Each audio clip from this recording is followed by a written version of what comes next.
If it works, we celebrate it, even if it's wrong.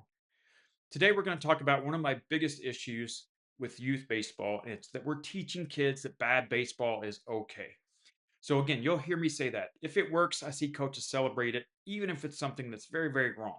They're so driven by outcome that they forget about the process. So, for me and my coaching philosophy, I love to teach kids all the little things in baseball: backing up plays, taking the extra bases, going first to third, taking good leadoffs. And in doing that, our teams win a lot of games because we put pressure on the defense, and other teams that don't focus on those little things, we can expose weaknesses in the defense and create more opportunities for our team to score runs. So, but we do that because we want to teach the process of playing hard, aggressive baseball. Because when the kids get older, 13, 14, 15, and into high school, that's what wins, right?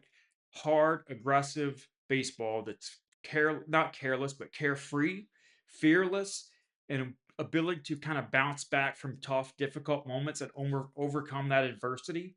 So that's what I want to teach kids at the younger ages. I don't want to let a kid feel the ground ball with poor technique and make a throw and tell them that that's a great job. I want to tell them, like, hey, nice play. Here's what I would like to see you do next time, right? Here's what we need to focus on in practice to make sure that you field that ball on a right left transition and make that throw to first. Okay. I don't want to field it underhanded when I should catch it this way, right? Whatever the mistake is, I want to praise them for doing something well, right? And then teach them how to do it better. So kids are okay if you tell them the truth. They want to learn, right? They're hungry for learn. They don't want to hear you lecture. They don't want to hear you yell at them, but they want you to teach them. That's what they're there for. So when we don't correct technique issues, those get reinforced as bad habits. And I see a lot of kids that come to me for lessons at 13, 14, even 15 years old that or got cut from high school tryouts and they don't know why, and they come in and they can't even hit the ball off a tee consistently. And it's because those bad habits were never corrected because coaches either didn't know how to teach it or didn't want to teach it. So they just found a way to hide that kid on a team or and not coach them or teach them. Or they were able to find success with that poor swing at rec levels or very weak levels of baseball. And they reinforce those bad habits by not taking the time to correct it. Even if they were getting success on the field, they weren't correcting the technical mistakes that really show up as you get to the higher levels. And the other part of this, I think, is really a lack of accountability for both coaches and players. Is we cannot stay focused on outcomes of winning and losing. It isn't reality. Honestly, it's not even what life is. Okay. So for me and all of the trials and tribulations that I have gone through in life as a player, as a business owner, and all of those things, life's really, really hard. It's really, really hard. And it's going to punch you in the face a lot more than it's going to reward you. So baseball is a metaphor for life. And that's how I teach a lot of the aspects in the game that I try to teach. But we have to have that level of accountability and that level of standards to hold kids to those standards and be accountable to the things that we teach and what we expect them to learn. So there's no other sport in, or even no other situation in kids' lives do we allow coaches not to teach the right way to get results. If your kid takes karate class, they teach them proper technique. If your kid is in music lessons, they teach them proper notes and proper technique.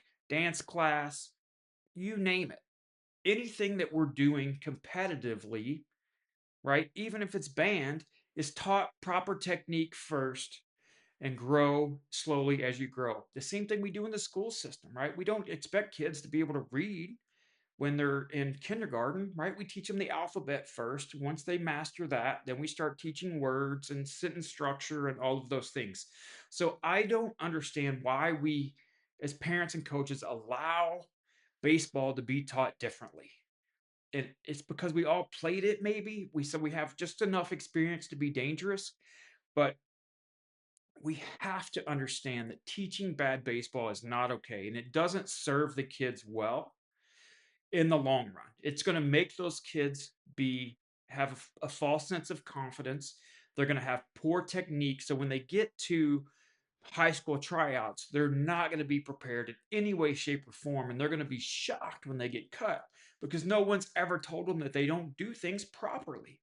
And a coach that understands talent, evaluation, and technique, and those things that it takes to be, say, a varsity infielder, if that kid has no idea what that looks like, baseball is going to be the moon to them when they get there. So I really, really want to encourage us, parents as coaches, we have to do better. Okay. Focus on process, not on outcome. Teach good habits. Don't reinforce bad habits by celebrating success.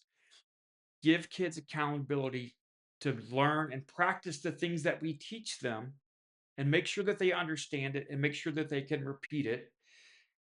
And then for us to make sure that we focus on teaching, not on results. Okay. Be a teacher of this game.